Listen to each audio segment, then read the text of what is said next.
Tribes நேயர்களுக்கு வணக்கம். மிரட்டிய கனிமொழி, தெரித்து ஓடிய அமைச்சர், நாடாளுமன்றத்தில் பரபரப்பு.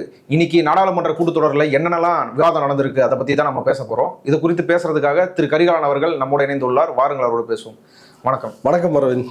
இன்னைக்கு தர்மேந்திர பிரதான் நாடாளுமன்றத்தில் பேசியிருக்கிறாரு. அதுக்கு இங்கே தமிழ்நாட்டில் இருந்து போயிருக்கிற எம்பிகள் கனிமொழி மற்றும் தமிழச்சி தங்கபாண்டியன் அவங்க எல்லாம் பதில் சொல்லியிருக்கிறாங்க. இந்த வாதம் எப்படி போயிருக்கு, நீங்க எப்படி பாக்குறீங்க? இல்லை, அடிப்படையிலேயே பாஜக காரர்கள் ஆதிக்க சிந்தனை உடையவர்கள், ஜாதி வெறி உடையவர்கள், மதவெறி உடையவர்கள், இது எல்லாருக்குமே தெரிஞ்சதுதான்.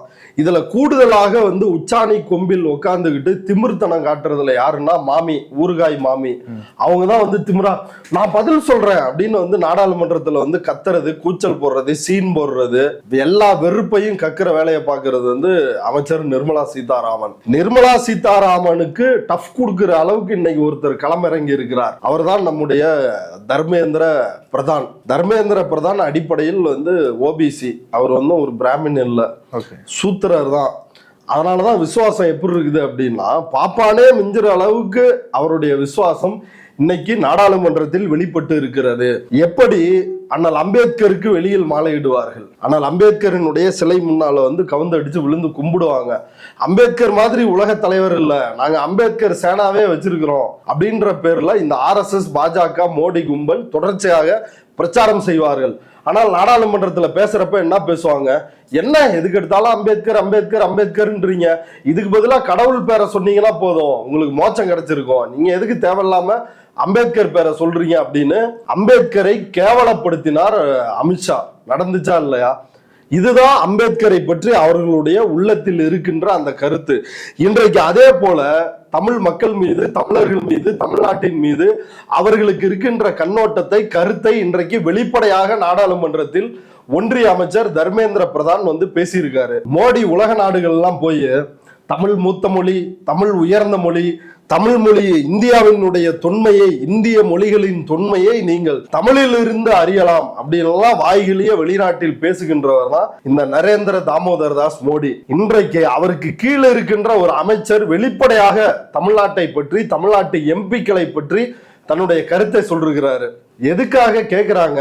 இப்ப தமிழச்சி தங்கபாண்டியன் இன்றைக்கு நாடாளுமன்ற பட்ஜெட் கூட்டத்தொடரினுடைய 2வது அமர்வு இன்னைக்கு நடக்குது. தமிழச்சி தங்கபாண்டியன் எந்திரிச்சு என்ன கேட்கிறாங்கன்னா, எங்களுக்கு 2100 கோடி ரூபாய் நிதி ஒன்றிய கல்வி அமைச்சகத்தால் தர வேண்டியது இருக்குது, அந்த நிதியை இன்னும் தராம இருக்கிறீங்களே, எங்களை ஏன் வஞ்சிக்கிறீங்க அப்படின்னு தமிழச்சி தங்கபாண்டியன் கேள்வி எழுப்புறாங்க. இந்த கேள்வியில ஏதாவது தவறு இருக்குதா?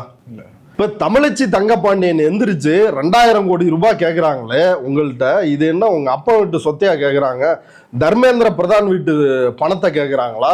மோடி சொத்தை கேட்கிறாங்களா? நிர்மலா சீதாராமன் சொத்தை கேட்கிறாங்களா? யாரோட பணத்தை கேட்கிறாங்க? எங்களோட வரி பணம். நாங்க 1 ரூபா கொடுத்தா 26 பைசா தான் நீ திரும்பி தர்ற. ஆனா இதே உத்தரப்பிரதேசத்துக்குன்னா 1 ரூபா கொடுத்தா 3 ரூபா 4 ரூபா திருப்பி கொடுக்குற. உனக்கெல்லாம் வெக்கமா இல்லையா?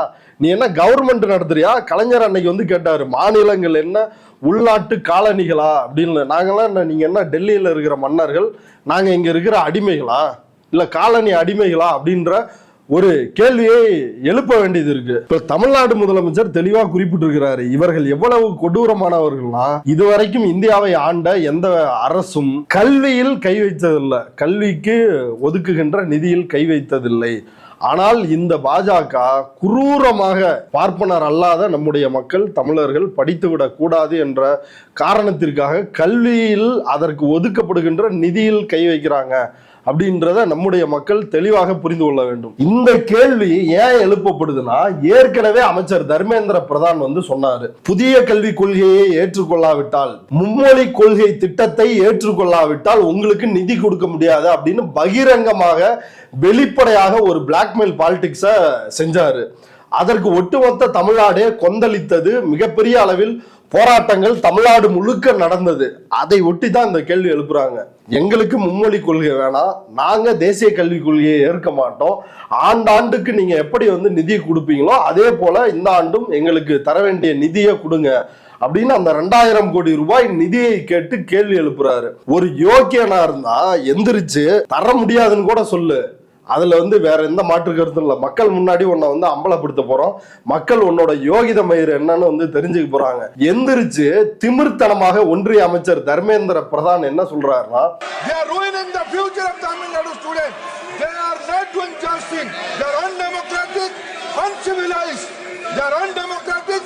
uncivilized. You are undemocratic, you are uncivilised அப்படின்றாரு. தமிழ்நாட்டு எம்பிக்களை பார்த்து, தமிழ்நாட்டு மக்களால் தமிழர்களால் தேர்வு செய்யப்பட்ட அந்த எம்பிக்களை பார்த்து, நீங்கள் ஜனநாயகமே தெரியாதவர்கள், நீங்கள் நாகரிகமற்றவர்கள் அப்படின்னு இவர் பேசுறாரு. இது எவ்வளவு கொழுப்பினோட உச்சத்தில் இருந்தா, திமிரினோட உச்சத்துல இருந்தா இப்படிப்பட்ட வார்த்தைகள் வரும் தொடர்ச்சியா.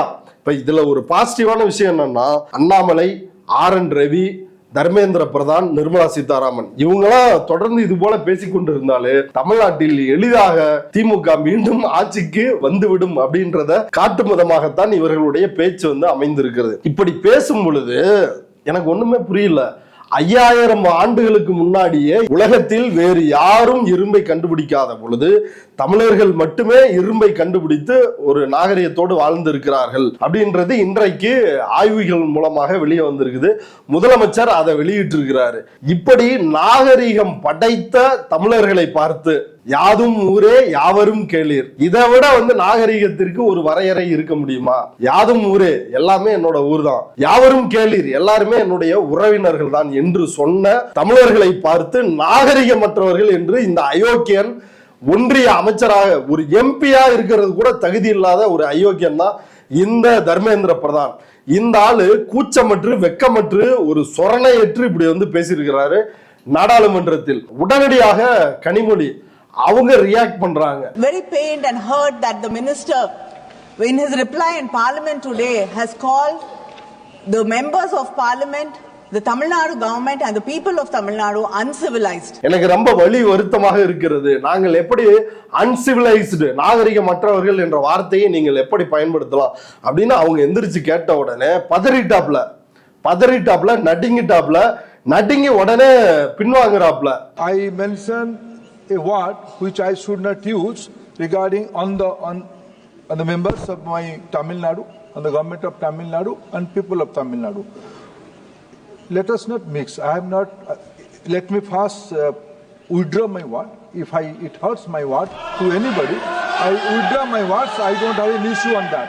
கனிமொழி அவங்க எனக்கு எழுப்புற கேள்விகளுக்கெல்லாம் நான் பதில் சொல்றவன் தான். அதுக்கு நான் ரெஸ்பாண்ட் பண்றவன் தான். அதனால அவங்களுக்கு என்ன புரியும். இந்த வார்த்தைகள் புண்படுத்தி இருந்தால் நான் அதை திரும்ப பெற்றுக்கொள்கிறேன் அப்படின்னு சொல்லிருக்கிறாப்ல. அப்ப இது எந்த அளவுக்கு பெரிய பிரச்சனையா இருக்குதுன்னா அவங்களுக்கே தெரிஞ்சிருக்குது. முதலமைச்சர் என்னை கேட்டிருக்கிறாரு, நீ என்ன மன்னரா அப்படின்னு கேட்டிருக்கிறாரு. அந்த மனோநிலையில இருந்தா தர்மேந்திர பிரதான் பேசியிருக்கிறாரு. அந்த சூழல்ல தர்மேந்திர பிரதான் பல்ட்டி அடிச்சு கவுந்தடிச்சு காலில் விழுந்து நான் என்னுடைய வார்த்தைகளை வாபஸ் பெறுகிறேன் அப்படின்னு இன்னைக்கு பேசியிருக்கிறாரு. அதாவது அன்சிவிலைஸ்டு அப்படின்னு சொல்லி தமிழ் மக்கள் குறித்து இழிவாக தர்மேந்திர பிரதான் பேசிடுறாரு. உடனடியாக கனிமொழி எந்திரிச்சு ரியாக்ட் பண்றாங்க, எங்களை இப்படி சொல்றீங்களே அப்படின்னு. உடனடியா தர்மேந்திர பிரதான் அவருக்கு ஒரு பதட்டம் விட்டது, ஒரு பயம் விட்டது. ஏற்கனவே இந்த தேசிய கல்விக் கொள்கையை ஏத்துக்கலாம், நாங்க 2000 கோடி தரமாட்டோம் அப்படின்னு சொன்ன பிரச்சனையிலே வச்சு அடின்னு அடிச்சு பரோட்டா பிச்சை எடுக்கிற மாதிரி பிச்சை எடுத்துட்டானுங்க. இப்ப இதை வேற வாய் விட்டுட்டோமே, என்ன நடக்க போகுது அப்படின்ற ஒரு அச்சத்தின் காரணமாக, பயத்தின் காரணமாக தான் எந்திரிச்சு நான் வித்ட்ரா பண்ணிக்கிறேன். எத்தனை பேச்சுகளை இந்த மாதிரி பாஜக வித்ட்ரா பண்ணிருக்கிறாங்க? ஏதாவது பண்ணிருக்கிறாங்களா? இந்த அம்மா மாமி நிர்மலா சீதாராமன் இங்க பாண்டே நடத்தின கூட்டத்துல என்ன பேசுனாங்க? 1000 ரூபாய் 500 ரூபாய் பிச்சை போடுறாங்கன்னு வெக்கமே இல்லாம அந்த அம்மா பேசுனுச்சு. அந்த அம்மா பின்வாங்குனுச்சா? ஆனா இந்த ஆள் பின்வாங்கி இருக்கிறாப்ல. ஏன் பின்வாங்கினாப்ல? பயம்.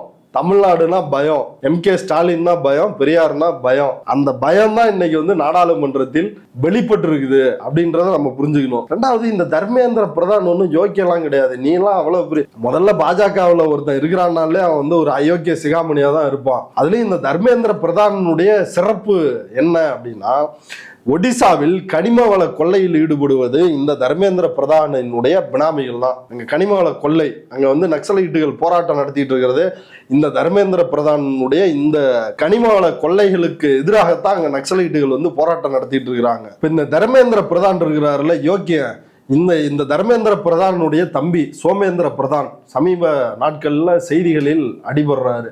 என்ன விஷயம்னா, கேஸ் சிலிண்டர் இருக்குதுல்ல, சமையல் கேஸ், அதை கள்ள மார்க்கெட்ல அதிக ரேட்டுக்கு விற்கிறாரு அப்படின்ற குற்றச்சாட்டில் ரைடுக்குள்ளான நபர் தான் இவரோட தம்பி. இவனுங்க எந்த அளவுக்குடா ஒரு பக்கம் கனிம வளத்தை கொள்ளை அடிக்கிறது, கேஸ் சிலிண்டர்ல எக்ஸ்ட்ரா ரேட்டு வச்சு மார்க்கெட்ல வந்து விற்கிற எவ்வளவு எச்ச பொழப்பையும் பார்ப்பதற்கு தயாராக இருக்கின்ற ஒரு எச்சை கூட்டம் தான் இந்த தர்மேந்திர பிரதான் கூட்டம். தர்மேந்திர பிரதான்லாம் இப்ப வந்து பிளகா பையன். தர்மேந்திர பிரதான்லாம் யாரு? ஒரு மினிஸ்டர், அவ்வளவுதான். நீ ஒரு ஆஃப்டர் ஆல் ஒரு மினிஸ்டர். தமிழ்நாடு வந்து பிஎம்ஏ வந்து பார்த்துருக்குது. கவர்னர் ஜெனரலா இருந்த ராஜாஜியை பார்த்துருக்குது. இந்தியாவோட ஃபர்ஸ்ட் பிரைம் மினிஸ்டர், 3 முறை தொடர்ந்து பிரதமராக இருந்த நேருவை பார்த்திருக்குது. அந்த நேரு தந்தை பெரியார் 1957 சட்ட எரிப்பு போராட்டத்தை அறிவிக்கிறார். நவம்பர் 3ஆம் தேதி மாநாடு, நாங்க 26ஆம் தேதி சட்டத்தை கொளுத்துவோம் அப்படின்னு தந்தை பெரியார் அறிவிக்கிறார். நான்சென்ஸ் அப்படின்னு வந்து நேரு அங்க இருந்து பேசுறாரு. இது என்னையா இந்த ஆளு நான்சென்ஸா பண்ணிட்டு இருக்கிறான் அப்படின்னு சொல்லி பேசினார். தமிழ்நாடு சட்டமன்றத்தில் இன்னும் பெரியாரை நாடு கடத்த வேண்டும் எல்லாம் ரொம்ப ஓவரா வந்து துள்ளி குதிச்சானுங்க. அன்றைக்கு இந்த சனாதன காங்கிரஸ்காரர்கள், அன்னைக்கு திமுகவும் போராடினுச்சு, திகாவும் போராடினுச்சு. அன்னைக்கு அடிச்ச அடியில இன்னைக்கு வரைக்கும் காங்கிரஸால எந்திரிக்க முடியல. காங்கிரஸ் எந்திரிக்க முடிஞ்சிருக்குதா? காங்கிரஸ் இந்த திராவிட இயக்கத்தின் தயவோட தான் இன்னைக்கு வரைக்கும் உயிர் வாழ்ந்துட்டு இருக்குது. அது இன்றைக்கு காங்கிரஸுக்கு புரிஞ்சிருக்குது. அதனாலதான் என்ன சொல்றாரு ராகுல் Gandhi, in your entire life you will never ever rule over the people of Tamil Nadu அப்படின்னு நாடாளுமன்றத்தில் நேருக்கு புரியாதது, இந்திரா காந்திக்கு புரியாதது, ராஜீவ் காந்திக்கு புரியாதது, மன்மோகன் சிங், இவங்க யாருக்குமே புரியாது. யாருக்கு புரிஞ்சிருக்குது? ராகுல் காந்திக்கு வந்து புரிஞ்சிருக்குது. உங்க அப்ப நேருவே வந்து தமிழ்நாடு பார்த்துருக்குது ராஜா. தர்மேந்திர பிரதான் மாதிரி பிள்ளைக்கா பசங்களாம் இங்க ஒரு ஆளே கிடையாது. நீங்களாம் யாரு? இன்னைக்கு பாஜக அன்னைக்கு காங்கிரஸ் ஆளுங்கட்சியா இருந்துச்சு. இன்னைக்கு வரைக்கும் திமுக தயவோட தான் அவங்க உயிர் வாழ்ந்துட்டு இருக்கிறாங்க. இன்னைக்கு நீ வந்து ஒரு 4 சீட் வாங்குறதுனால கூட அது அதிமுக எடப்பாடி காலில் விழுந்துதான் வாங்குற நிலைமையில் இருக்கிற. செத்து போன பொணம் மாதிரி இருக்குது உன் கட்சி. அந்த பொணத்தை வந்து பாடையில ஏற்றி வச்சிருக்கிறாங்க. நான் அடக்கம் பண்றது மட்டும்தான் வந்து மிச்சம் இருக்குது. பாஜகவினுடைய பாசிசத்தினுடைய கல்லறையாக தமிழ்நாடு மட்டும்தான் இருக்க போகுது. ராஜாஜியும் இங்கதான் வந்து புதைச்சிருக்கிறோம். மோடி கும்பலையும் இங்குதான், அவர்களுடைய அநாகரிக மக்கள் விரோத கொள்கைகளை இங்குதான் புதைப்போம் அப்படின்றத தமிழ்நாடு காட்டப் போகிறது, காட்டி கொண்டு இருக்கிறது. இன்னைக்கு தமிழ்நாடு முழுக்க எப்படி போராட்டம். நாகரிகமற்றவர்கள் நீ சொல்லிட்ட, நீ வந்துட முடியுமா தமிழ்நாட்டுக்கு? அமித்ஷா வந்துட முடியுமா? மோடி வந்துட முடியுமா? ஏற்கனவே வந்துட்டு இல வீட்டுல கூட ஆள் இருக்கு. இந்த டி நகர்ல வந்து ரோட் ஷோ நடத்தினாங்க. ஆள் வந்துச்சா? ஆள் இல்லாத இடத்துல இந்த பாப்பானுங்க இங்க மயிலாப்பூர்ல இருந்து நங்கநல்லூர்ல இருந்து கூட்டு வந்து நிறுத்தி இருந்தானுங்க. அவனுக்கு தான் பூ மாறி தூவி அவனுக்கு தான் வரவேற்பானுங்க. வேற எவனும் வந்து தமிழ்நாட்டை பொறுத்தவரை உன்னை ஆதரிக்க போறதும் இல்லை, ஒன்றும் பண்ண போறதும் இல்லை. உனக்கு சவக்குழி தமிழ்நாடு தான். நீ ஆல்ரெடி வந்து பாடையில் இருக்கிற, உன்னை சவக்குழியில் புதைத்து அழிக்க போவது தமிழ்நாடு தான். அது இந்த பெரியார் மண் செய்யும், அது இந்த திராவிட மண் செய்யும். பாஜக இவ்வளவு அயோக்கியத்தனங்களை வந்து பண்ணிட்டு இருக்குது. தமிழ்நாட்டினுடைய பாஜக தலைவர் ஒரு யோக்கியனா இருந்தா போய் நிதி வாங்கிட்டு வரணுமா இல்லையா? தமிழ்நாட்டில இருந்து நீ தேர்ந்தெடுக்கப்படாம இருக்கலாம். நீ ஆனா தமிழ்நாட்டோட பிரதிநிதியா தானே உன்னை வந்து தொடர்ச்சியா பேசிட்டு இருக்கிற. எங்களுக்கு 2000 கோடி கொடுங்க அப்படின்னு கேட்டிருந்தா உன்னை யோக்கியன்னு சொல்லலாம். உட்கார்ந்து இந்த அமைச்சர் அயோக்கியத்தனமாக பேசியதற்கு முட்டு கொடுத்துட்டு இருக்கிறாரு. தர்மேந்திர பிரதான் வந்து என்ன சொல்லி அந்த வாதத்தை வைக்கிறாருன்னா, தமிழ்நாட்டு சார்பா மும்மொழி கொள்கையும் சரி, என்இபியும் சரி, அது கீழே வந்த திட்டங்களை ஏத்துக்கிறேன்னு சொல்லிட்டு தான் எங்ககிட்ட பேசியிருந்தாங்க. இப்போ அதை மறுக்கிறதுனால அதை நாங்கள் எப்படி ஒத்துக்க முடியும்? அதுக்கான செலவுக்கான நிதி தான் அதெல்லாம். இல்ல, ஒரு வெக்கங்கட்ட ஜென்மம் தான் இப்படிலாம் பேச முடியும். அமைச்சர் அப்படின்ற பதவிக்கு இந்த ஆள் இவனுக்கு ஏதாவது தகுதி இருக்குதா? தர்மேந்திர பிரதானுக்கு ஏங்க அமைச்சு போய் எம்பிக்கள், தமிழ்நாடு எம்பிக்கள் பார்த்து தேசிய கல்விக் கொள்கையை ஏற்க முடியாது, மும்மொழி கொள்கையை ஏற்றுக்கொள்ள முடியாது அப்படின்னு தான் சொல்லிட்டு வந்தாங்க. எல்லா செய்திகள்லயுமே வந்துச்சு. இவர் நம்ம அன்பில் மகேஷ், தமிழ்நாட்டினுடைய பள்ளிக்கல்வித்துறை அமைச்சர், அவரும் சந்திச்சு இதை பேசிட்டு வந்தாரு. இது எல்லா செய்திகளும் இன்றைக்கு ஊடகங்களில் இருக்கிறது. இப்படி வெளிப்படையாக ஒரு உண்மை இருக்கும் பொழுது அம்மனமா வந்து நின்று பொய் சொல்றிய, நீ எல்லாம் அமைச்சரா இருக்க தகுதி இருக்குதா? உனக்கு நாடாளுமன்றத்தில் என்ன வேலை? உனக்கெல்லாம் வெக்கமா இல்லையா அப்படின்ற கேள்வியை எழுப்ப வேண்டிய ஒரு தேவை உள்ளது. இப்படி வெளிப்படையா தேசிய கல்விக் கொள்கையை ஏற்றுக்கொள்ள முடியாது, எங்கள் மாநிலத்துக்கு என்று நாங்கள் புதிய கல்விக் கொள்கையை உருவாக்குகிறோம்னு ஒரு குழு போட்டு அந்த வேலை போயிட்டு இருக்குது. மும்மொழி கொள்கையை ஏற்றுக்கொள்ள முடியாது, எங்களுடைய கல்விக் கொள்கை இருமொழி கல்விக் கொள்கை தான் அப்படின்றத அறுதியிட்டு தொடர்ச்சியாக வெளிப்படையாக வந்து பேசிட்டு இருக்கிறாங்க. இப்படி இருக்கும் பொழுது ஏத்துக்கிட்டாங்க அப்படின்னு சொல்றது எவ்வளவு பெரிய கேடுகட்ட கேவலமான விஷயம். ஆண்டாண்டு இந்த ஸ்கீம் மூலமா எங்களுக்கு வர்ற பணத்தை கொடுங்க. 2024ல இவங்க பாஜக தரப்புல, ஒன்றிய அரசு தரப்புல இந்த PM ஸ்ரீ ஸ்கூல்ஸை வந்து ஏத்துக்கணும், இந்த திட்டத்தை ஏத்துக்கிட்டாதான் உங்களுக்கு 2000 கோடி கொடுப்போம் அப்படின்னு வந்து அவங்க தரப்புல இருந்து கடிதம் எழுதுறாங்க. அப்ப தமிழ்நாட்டு தரப்பில் இருந்து இந்த திட்டத்தை நாங்கள் அமல்படுத்துறோம், ஆண்டாண்டு கொடுக்கிற பணத்தை எங்களுக்கு கொடுங்க. ஆனா இந்த தேசிய கல்விக் கொள்கை அடிப்படையில் இந்த PM ஸ்ரீ ஸ்கூல்ஸ் வந்து அமைஞ்சிருக்குது. இதை முற்றுமுழுதாக எங்களால் ஏற்க முடியாது, தேசிய கல்விக் கொள்கையை ஏற்க முடியாது, மும்மொழி கல்விக் கொள்கையை ஏற்க முடியாது அப்படின்னு அன்றைக்கே மறுத்துட்டாங்க. மறுத்ததன் பேர்ல நீங்க ஏத்துக்கணும் அப்படின்னு வலியுறுத்தி தர்மேந்திர பிரதான் 2024ல நம்முடைய முதலமைச்சர் மு.க. ஸ்டாலினுக்கு ஒரு கடிதமே எழுதியிருக்கிறாரு, நீங்க இதை ஏத்துக்கணும் அப்படின்னு. இப்படி அப்பட்டமா எல்லா ஆதாரங்களோடு ஆவணங்கள் இருக்கும் பொழுது இந்த ஆளு கூச்சமே இல்லாம நாடாளுமன்றத்துல பொய் சொல்றான். இவனுக்கு அமைச்சரா நீடிப்பதற்கு இந்த ஆளுக்கு ஏதாவது தகுதி இருக்கிறதா? ஒரு எம்பியாக இருப்பதற்கு கூட தகுதியற்ற நபர் தான் இந்த தர்மேந்திர பிரதான். நீ யார் சொல்றதுக்கு? தமிழர்களை பார்த்து, தமிழ்நாட்டு எம்பிக்களை பார்த்து நாகரிகமற்றவர்கள் என்று சொல்வதற்கு நீ யார்? வடக்குல இருந்த அன்றைக்கு இருந்த ராஜாக்கள் கனகன், விஜயன்னு 2 பேர் இழிவுபடுத்துறான் தமிழர்களை. அன்றைக்கு சேரன் செங்குட்டவன் வந்து போர் தொடுத்து அந்த கனகன், விஜயன் 2 பேர் தலையிலையும் கல்லை வச்சு அந்த கல்லை எடுத்துட்டு வந்து இங்க கண்ணகிக்கு சிலை எடுத்தான் என்பது வரலாறு. இப்படிப்பட்ட வரலாறு கொண்டவர்கள் வந்து தமிழர்கள். திருக்குறள் மாதிரி ஒரு நூல் இல்லைன்னு உங்க ஐயா மோடி தானே ஊர் முழுக்க சொல்லிட்டு இருக்கிறாரு. பிறப்புக்கும் எல்லா உயிருக்கும் சிறப்புவா செய்தொழில் வேற்றுமையான் அப்படின்னு 2000 ஆண்டுகளுக்கு முன்னாடியே சொன்ன மரபு, பாரம்பரியம், அந்த பெருமை, அந்த பெருமிதம் தமிழர்களுக்கு வந்து உண்டு. நீ யார் வந்து எங்களை பார்த்து நாகரிகமற்றன்னு சொல்றது? திறந்த வெளியில் புணர்கின்ற ஆரிய கூட்டத்தினர், இந்த ஆரிய கூட்டத்தினர் ஒரு அறிவு விபச்சாரிகள். இது எல்லாத்தையும் சொன்னது யாரு? அண்ணல் அம்பேத்கர் சொல்லிருக்கிறாரு, இவனுங்களை பார்த்து விபச்சாரிகள், அறிவு விபச்சாரிகள் இருக்கிறாரு. திறந்த வெளியிலேயே ஓப்பன் ஸ்பேஸ்லயே வந்து தாயை மகன் புணர்வதும், மகன் வந்து தாயை புணர்வதுமான ஒரு அயோக்கியத்தனமான, ஒரு அநாகரிகமான காட்டுமிராண்டி வாழ்க்கையில் வாழ்ந்து கொண்டிருந்த இந்த அயோக்கியர்கள் இவங்க இப்படிலாம் இருந்துட்டு இருக்கிறப்ப நம்ம இரும்ப கண்டுபிடிச்சிருக்கிறோம். நம்ம பார்த்து நாகரிகமற்றவங்க சொல்றாங்க. அதாவது இன்றைக்கு முக்கியமாக நாடாளுமன்றத்தில் எழுப்பப்பட்ட 2 பிரச்சனைகள். ஒன்று வந்து இந்த தேசிய கல்விக் கொள்கையை நிராகரிக்கிறோம், எங்களுக்கு நிதி கொடு அப்படின்றது ஒண்ணு. இன்னொன்னு டீலிமிட்டேஷன், இது பத்தினதுதான். இன்னைக்கு நாடாளுமன்றமே அல்லோல கல்லோலப்பட்டிருக்கிறது. தொடர்ச்சியா வந்து ஒட்டுமொத்த நாடாளுமன்ற எம்பிக்களும் இப்ப தர்மேந்திர பிரதான் சொல்றாரு, முதல்ல ஏத்துக்கிறேன்னு சொன்னாங்க, அடுத்து சூப்பர் சிஎம் வந்து சொன்ன யோசனையின் பேர்ல இதை ஏத்துக்கல அப்படின்றாப்ல. எல்லா காங்கிரஸ் ஆளுகின்ற மாநிலங்கள் கூட ஏத்துக்குச்சு, பாஜக மாநிலங்களும் ஏத்துக்குச்சு. இப்ப கர்நாடகா ஏத்துக்குச்சுன்னா நாங்க ஏத்துக்கணுமா? இவர் தர்மேந்திர இங்க வந்து மிஸ்லீட் பண்றாங்க, அப்படி ஒரு பிரச்சனை இல்ல. உள்ள தர்மேந்திர சொல்றாரு, அவரு பொண்ணு 3 மொழி படிக்குதான், 3வது மொழியா மராட்டி படிக்குதான். நாங்க எதுக்குடா வந்து சுடுகாட்டுக்கு போகணும் நைட்டு 12 மணிக்கு? உன் பொண்ணு படிக்குது, உன் பொண்டாட்டி படிக்குதுன்னா படிக்கட்டும், அது அவங்க இஷ்டம், நாங்க யாரையுமே தடுக்கலையே.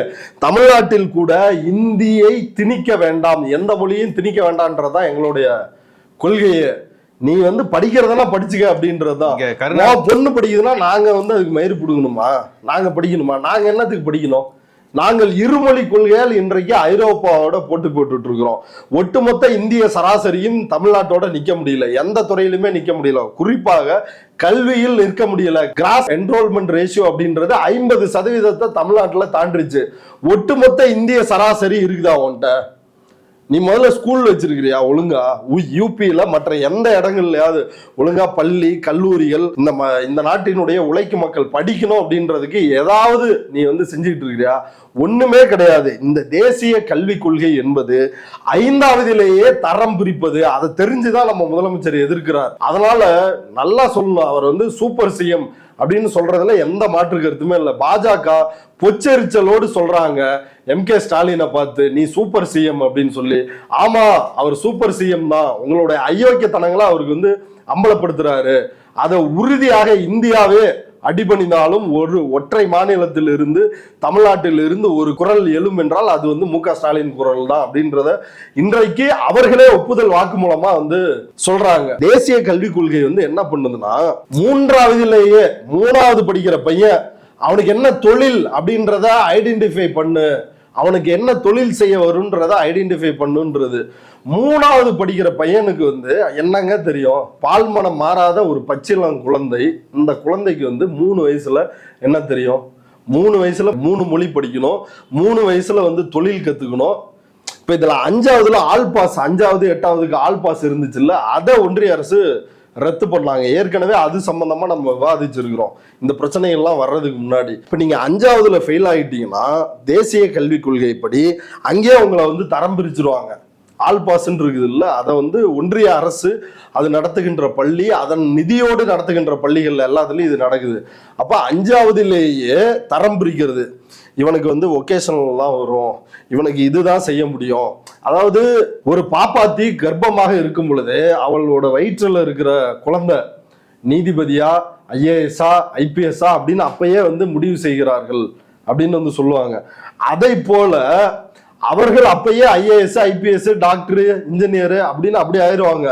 இப்ப நம்ம பசங்க 5வதுல என்ன பண்ணுவாங்க அப்படின்னா, 5வதுலயே நம்ம பசங்களை வந்து இவன் வந்து இந்த வேலைக்கு தான் லாக்கி, இவன் ஒகேஷனல், இவன் கார்பெண்டர், இவன் வந்து எலக்ட்ரீஷியன், இவன் இந்த வேலைக்கு தான் லாக்கி, இவன் ஒரு டிப்ளமோவுக்கு தான் லாக்கி அப்படின்னு சொல்லி இவர்களை தரம் பிரித்து ஒழித்து கட்டுவது. 5வதுல ஃபெயில் ஆகிட்டா ஒழிச்சு கட்டுறது. 5வதுல ஒரு ஸ்டூடெண்ட்டுக்கு என்ன தெரியும்? அவனுக்கு உலகத்தை பற்றி என்ன அறிவு, தன்னை பற்றி என்ன அறிவு, இந்த பாட புத்தகங்களை பற்றி ஒவ்வொருத்தரும் அவங்கவுங்களே கேள்வி கேட்டுக்குங்களேன். இப்போ நம்மளும் வந்து 5வதை கடந்து வந்திருக்கிறோம். பார்க்கின்ற எல்லா நேயர்களுமே 5வதுல ஒருத்தன் ஃபெயில் ஆயிட்டா 5வதுல இருந்தே அவனுடைய தலையெழுத்து, அவன் அடுத்து என்ன டிகிரி படிக்கணும், அவன் என்ன வேலைக்கு போகணும் அப்படின்னு தீர்மானிக்கணும் அப்படின்னு சொல்ற. இதுக்கு பெயர் கல்விக் கொள்கையா அல்லது மனு தர்மம் வழிகாட்டுகின்ற குலக்கல்வியா அப்படின்றதா தெளிவா புரிஞ்சுக்க வேண்டியது இருக்குது. இந்த கல்விக் கொள்கையில இது மட்டும் கிடையாது, பல்வேறு மோசமான இந்த கல்விக் கொள்கையே கல்வியை மறுக்கும் கொள்கை தான். முழுக்க முழுக்க இந்தியாவினுடைய, இப்ப இந்தியாவில் தான் அதிக அளவு இளைஞர்கள் வந்து இருக்கிறாங்க, முதல் தலைமுறையாக படிக்க வருகிறார்கள். இந்தியாவினுடைய இந்த கல்வி மார்க்கெட் இருக்குது இல்ல, கிட்டத்தட்ட 1 லட்சம் கோடிக்கு மேல அப்படின்னு வந்து சொல்றாங்க. இந்த ஒட்டுமொத்த மார்க்கெட்டையும் கார்பரேட்டுகளுக்கு இந்த பார்ப்பன கும்பல் அள்ளி கொடுப்பது. கவர்மெண்ட்டுக்கு என்ன வேலை? எங்களுக்கு வந்து அதானி, அம்பானி இவங்க 2 பேருக்கு இந்த நாட்டினுடைய செல்வ வளங்களை அள்ளி கொடுப்பது அரசாங்கத்தோட வேலை. அப்ப கல்வியை கொடுப்பது யாரோட வேலை?